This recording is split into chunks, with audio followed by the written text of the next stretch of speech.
Hello and welcome to another edition of Inside Dayton. I'm Andrew Estevez with the City's Office of Communications and Public Affairs. Today I'm with Major Chris Mollison. He's the Community Services Division Commander for the Dayton Police Department.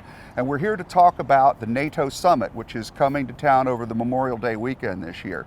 The actual impact of the summit is going to be a little bit longer than the conference, though. It's going to go from the 20th to the 27th. Right. Can you tell me about what downtown's going to look like over that period?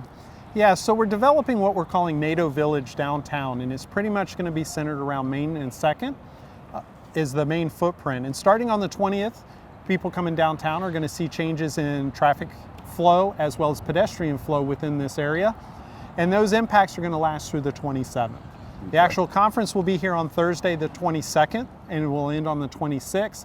But we need a couple days to get prepared for it, and that'll impact the downtown residents and businesses. Right, because we're talking about fencing off basically like 67 acres of downtown, right? It's a very large amount of fencing downtown and roadblocks downtown that are going to require traffic flow changes too. Right, now there's a map online that you can get to through the Downtown Dayton Partnership, and that shows you where the current boundaries of that area are, although that is fluid and may change. But basically it's from the river to 4th Street and from St. Clair to Wilkinson, right? Yep, that's a pretty good rough area of what's going to be impacted during this event. Right. Now there are some carve-outs there from businesses, but anybody that's inside the zone is going to be, they're going to need to identify themselves if they want to get to their apartments and stuff like that, right? Some of them are going to have to identify. We're striving real hard to have access to every building, every business, every residence within the footprint during this time frame.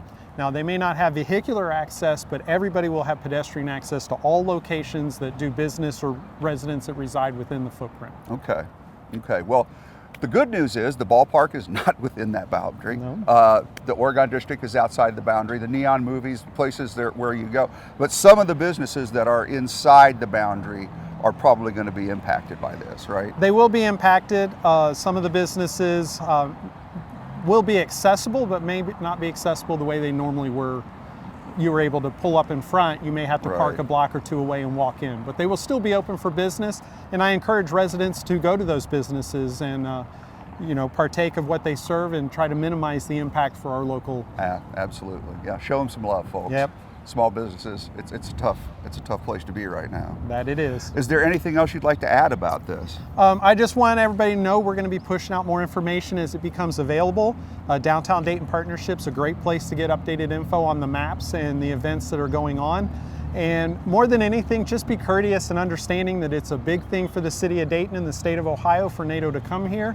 And there will be impacts, but we're doing our best to minimize those as much as possible. Right. Well, I'm on call for that weekend, so and I'm sure you're going to be busy. Yep, I will be very busy. Yeah, that week. The police presence will be heavy around this summit. There were some disturbances in Montreal at the fall summit last year, so we're looking to try and minimize any of that goes on. So. That's right. We're going to have a heavy police presence. We are planning for all of that. But we really hope that it goes off without a hitch and everybody gets to enjoy a great weekend. Well, that's what I'm hoping for too. All right, folks, thanks for watching. We'll be back soon with another episode.